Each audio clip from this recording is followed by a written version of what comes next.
Hi there, this is Choco Outdoors. I'm out in the Peak District and this is Millersdale and the river is River Wye.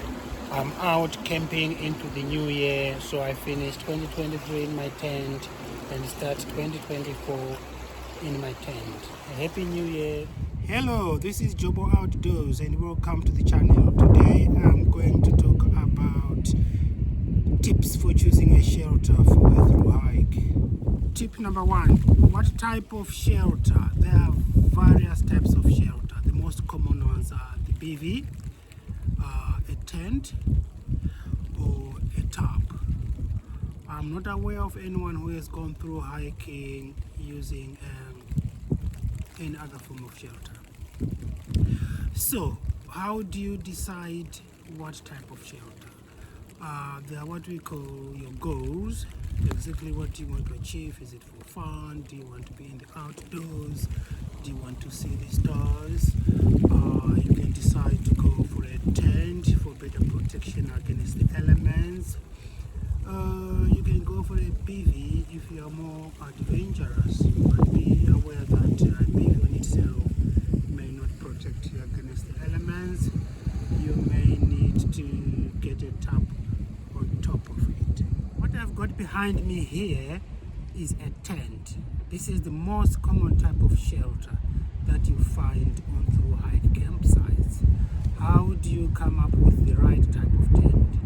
There are individual needs. One, how tall you are. Two, how cold you sleep. Three, how much weight you can carry on your back.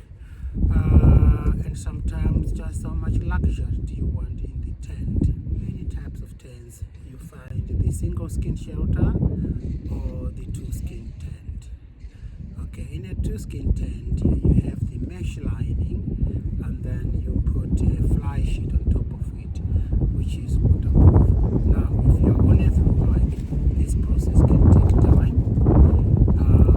And then the other type is the single skin tent, like the one you see behind me. This is made of Dyneema composite fabric and just a single. Why did I go for this one for a through hike? The reason behind this, I started off on the TMP with a two skin tent, but in the end I realized that it's just taking too much time to set up. You need the ground sheet, you need to put the net on the poles, and then you put the fly sheet. If you don't set up properly, it will be blown off in the wind. So what I've decided is I've ditched it two skin tents for this particular tent, which is single skin.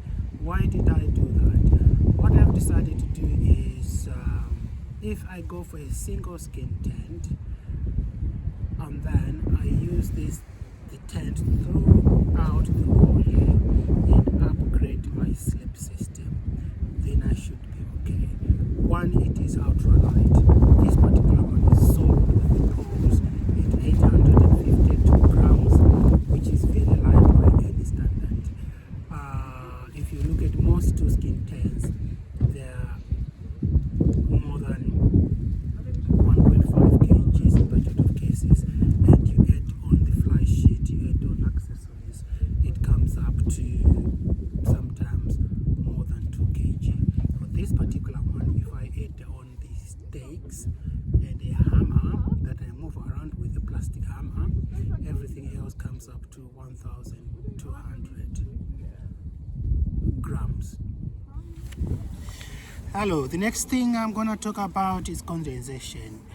Whether you use a single skin tent or double skin tent, you are always going to get a condensation.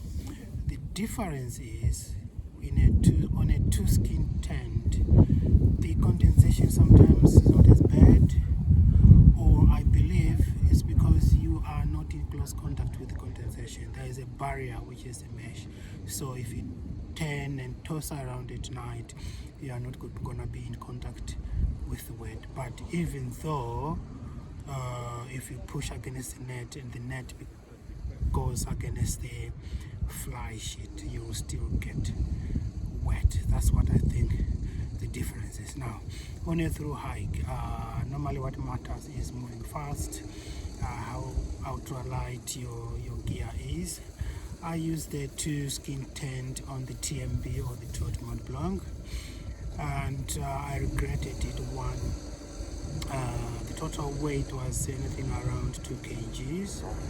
2, I realized I was carrying more water during the day. The reason is each time you leave camp, you've got to roll up your tent and do your tent, and everything is wet and packed.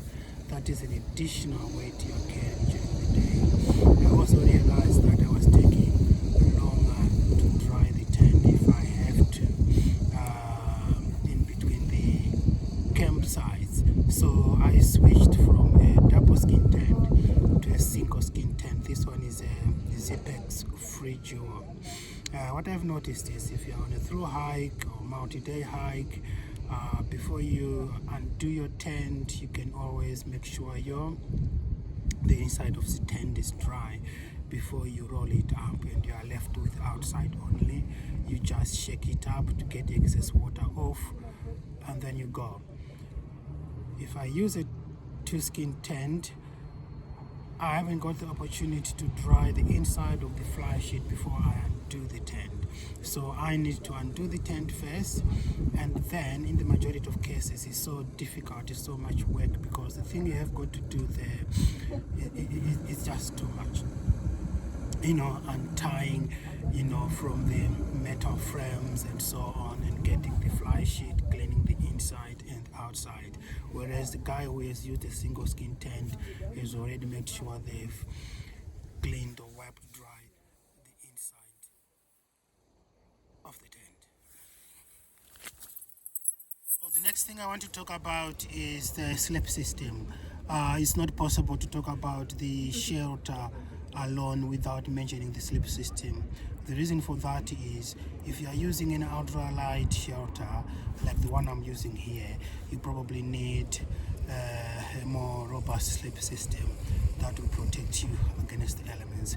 Just to give an example, I used 4 season tent for 30 nights, so I bought my sleep system initially based on the shelter. However, I decided the 4 season tent was too heavy, around 2 kgs, and then it was difficult to set up, taking too much time. If you're on a trail, you are very tired, climbing up 1,500 meters of elevation, 1,200 meters of descent, you'll be tired by the time you come to site. There were just too many bits and pieces to put together, including the ground sheet and so on, the fly sheet, the inside, the poles, etc. Whereas with this one, I don't need a ground sheet. You can do, but Dyneema is very easy to clean. I haven't used a ground sheet and I don't need one, so it's one less thing to do. So I had to change my sleep system to match the type of tent I've got. So what I had to do now is to get rid of my previous sleeping pads. I'll be showing you in a bit, and I went for the Thermarest Extema NXT, which is the mummy type, broad and long. The reason for that is it has got an RF value of 7.5. Some people may tell you no, it has got an RF value of 6.9. This is the latest on the market, and it has got an RF value of 7.3. Now, this is the best so far in terms of warmth to weight ratio, and you can camp in any weather condition, including glaciers and minus 30 degrees temperatures. The reason for that I moved on to this part is because my shelter is ultralight, and therefore it won't protect me against the elements as much as the 4 season tent would be. And then I had also to change my sleep system. In a 4 season tent, I was okay with a 10-degree sleeping bag. I could sit up without much clothes on me, and I'm comfortable. Now with this one, I've upgraded to a quilt, 30 degrees Fahrenheit or minus 1 degree Celsius quilt, which I'm going to try for this first time. So the next thing I'm going to talk about is just to show you my sleep system. Now, welcome to my tent. This is the stuff I've just dumped inside. So the first thing I'm going to talk about is my new quilt. Now, we need to discuss the difference between a quilt and sleeping bag. Sleeping bags are the most popular at the moment. However, they are not comfortable for people like myself who twist and turn during the night. So what I've decided to do is to get my first -1 degree Celsius quilt from Z-Packs, and basically what it is it's a sleeping bag without the back on it. So you're having to rely on the pad for comfort, and I've got myself a Nature Hike Ultralight liner just to protect the quilt. This is 128 grams, doesn't weigh much. So what I'm gonna do today is to test the quilt with an ultralight sleeping bag liner and see how that goes. The quilt is the long and broad, and I've tested it indoors so far and it seems to be okay. And if it gets very cold tonight, I'm gonna try my fleece liner from Lechume. Now this is the Thermarest XTherm NXT pad, long and wide. This is the best on the market so far in terms of warmth and weight ratio. So this is the first time I'm gonna take it out into the field. So I've got two things to test mainly. That's the quilt and the Thermarest pad. As part of my sleep system, I've got this pillow here which I've modified. I bought it on Amazon. It's called Big Hippo, but I have to cut it because it was too bulky and uncomfortable. So the problem with this pads is the pillow gets out of the way, and to resolve this problem I have decided to use my vest to keep the pillow in place so that I'm not looking for the pillow throughout the night. The setup for the pillow, it won't get out of the way. Obviously I've got lots of stuff here because this is winter camping. In summer through hike I don't need as much stuff as this.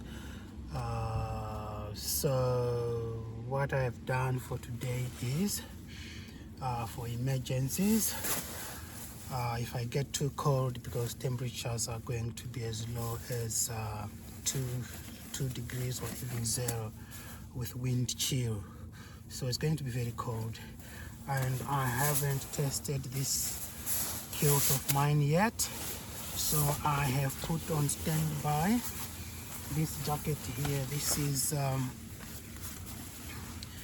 is the Patagonia DAS, DAS light hoodie.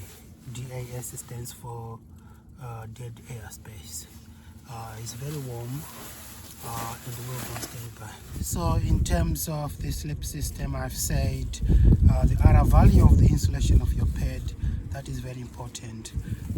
That is going to determine whether your sleeping bag or quilt is gonna maintain its rating.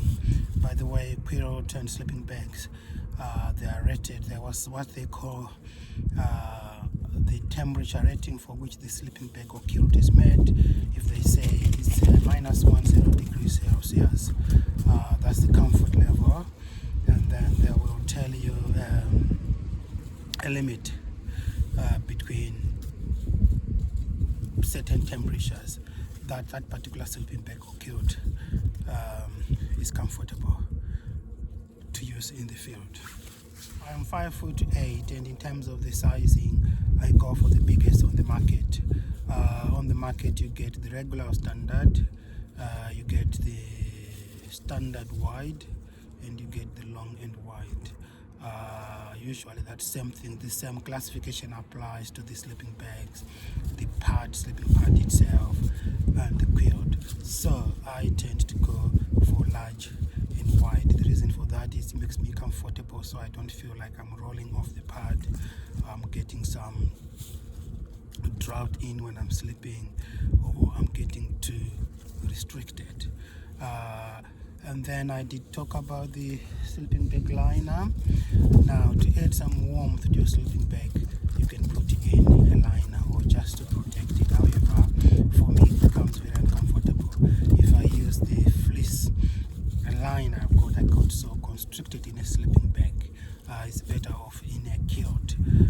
So what I've decided to do is, if I'm using a sleeping bag, I will put the liner outside of the sleeping bag, because the inside of sleeping is a little bit more slippery, so I can turn and toss inside the sleeping bag more comfortably.